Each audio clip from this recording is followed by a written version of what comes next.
कितना क्या लाऊं, सामान निकालो, चूंकि ले जाने में बड़ी देर लगेगी। इस नाई को भी मालूम है कि कुछ नहीं लाए हैं, लेकिन ये भी मजाक उतारने पर उतारू है। संध्या का समय हो गया और जब बार बार निमंत्रण आ रहा है, उधर बेटी रो रही है, मैं क्या करूं क्या न करूं। इधर नरसिंह जी ने पुकार शुरू की, हे गोविंद, हे गोविंद, हे गोपाल, हे गोविंद, हे गोपाल, हे दयालिहान,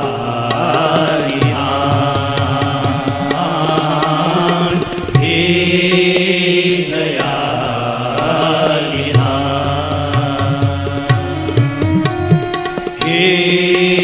गोविंद, हे गोपाल, हे गोविंद, हे गोपाल, हे दयानिधान,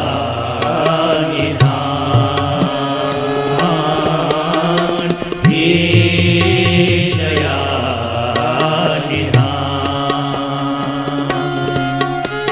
हे गोविंद, हे गोपाल, हे गोविंद, हे गोपाल, हे गोविंद, हे गोपाल, हे गोविंद, हे गोपाल, हे दयानिधान, हे दयानिधान।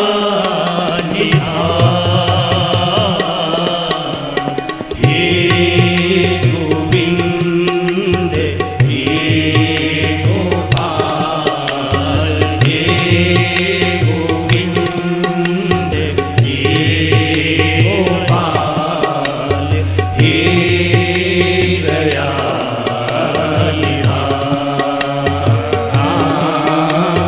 हे दयानिधान। गौशाला के एक अंधेरे से कोने में बैठे नरसिंह जी रो रहे थे, गोविंद अब तो जाएगी लाज तिहारी। इधर द्वारका में बैठे द्वारकानाथ का सिंहासन डोला। ओहो रुक्मिणी जी, बड़ी देर हो गई। कुबेर को तुरंत कॉल किया, कुबेर से कहा पूरा भंडार लेकर चलना है तुमको सिरसागढ़।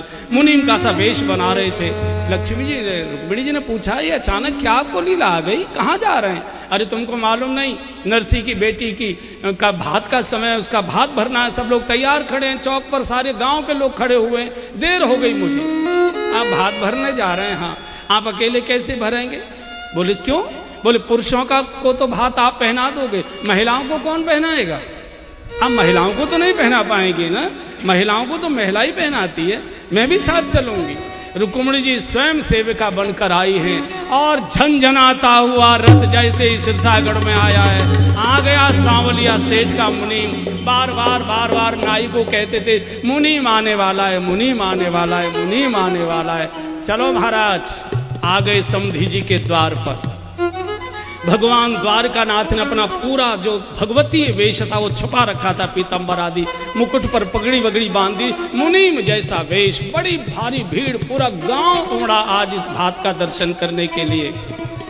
जिन्होंने भात पहनाए उनको मालूम है, जब भात के चौक पर भैया जाकर खड़ा होता है तो बहन उसके गले मिलकर रोया करती है, उसकी आरती उतारती। तो रामा द्वार पर आकर खड़ी हुई आरती का थाल लेकर चौक के पास जब आ खड़ी हुई तो बूढ़े बाप से कहा, पिताजी भैया कहाँ हैं? भैया कहाँ हैं? बड़ा हो गया होगा ना, अभी तक आया नहीं। तो भगवान द्वारकानाथ ने, अब तो ये तो नरसिंह जी तो असमंजस में आ गए, अब मैं कैसे बोलूँ, अब तो बात खुलेगी। और चौक पर खड़ा है सारा गांव, इसमें तो हाहाकार मच जाएगा अगर मैं कह दूं तेरा भैया तो 13 वर्ष की उम्र में दुनिया छोड़कर चला गया। तो भगवान की ओर नरसिंह जी ने देखा, भगवान ने चुटकी लेकर इशारा कर दिया, मुझे बता दो। बोले है ना भैया, है ना सामने, इस सामने भैया खड़ा है ना, आरती तो। भगवान एकदम चौक पर आकर खड़े हो। एकदम रामा ने कहा, तू इतना बड़ा हो गया रे, इतना बड़ा हो गया, 22 साल से मैं देख नहीं पाई, इतना बड़ा हो गया एकदम। और बहन जब गले लगती है भैया के चौक पर, बहुत रोया करती, भाव का रोना होता है। रामा ने जो रोना शुरू किया, प्रभु भी अपने आंसू रोक नहीं पाए। आज असली बहन आज मेरे हृदय से लगी है, मेरी कोई बहन थी भी नहीं। भगवान कह रहे मेरी अपनी बहन कोई थी भी नहीं। एकदम प्रभु हृदय से लगे। तो रामा जब बहुत रोई तो भगवान का बहन रो मत, भात पहन लो, बाकी बातें हम लोग बाद में करेंगे। तो रामा की हिलकी रुक नहीं रही। तो भगवान ने अपना अंदर से पीताम्बर निकाला और रामा के ऐसे जब आंसू पहुँचे तो जो गांव की सखियां सहेलियां खड़ी थी वो समझ गई ये तो पीताम्बर वाला भैया नहीं है, ये तो द्वारिकानाथ है। ये समझ गई।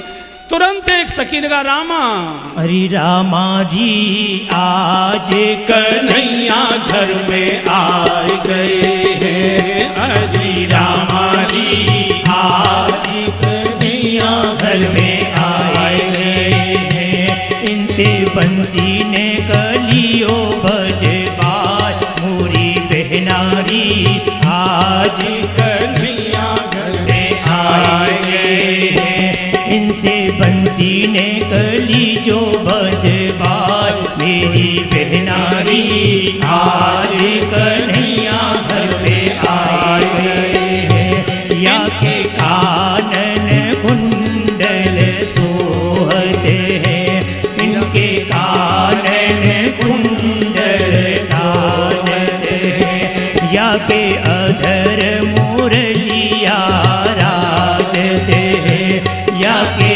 अधर मुरलिया राजते हैं। या को सुंदर है सिंगार, मेरी बहनारी आज कन्हैया घर पे आए गए हैं। इनके बंसी ने कली जो बजवार, मेरी बहनारी आज कन्हैया घर में आए।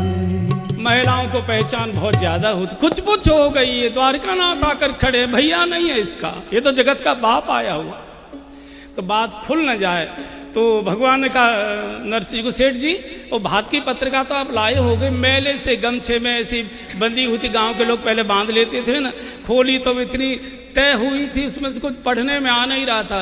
तो भगवान ने उन सेठ जी को कहा जो रामा के ससुर थे, सेठ जी वो पत्रिका की कॉपी तो आपके भी पास होगी ना, निकालिए जरा क्या क्या है। और जब वो अहंकार में खड़े हुए बोलने लगे, ये दीजिए, ये है, भगवान वो एक बोलते थे, भगवान दो देते थे, पूरा गांव दंग रह गया। अंत में रामा के ससुर को नरसिंह जी के चरणों में अपनी पगड़ी उतार के रखनी पड़ी, हमको माफ कर दीजिए।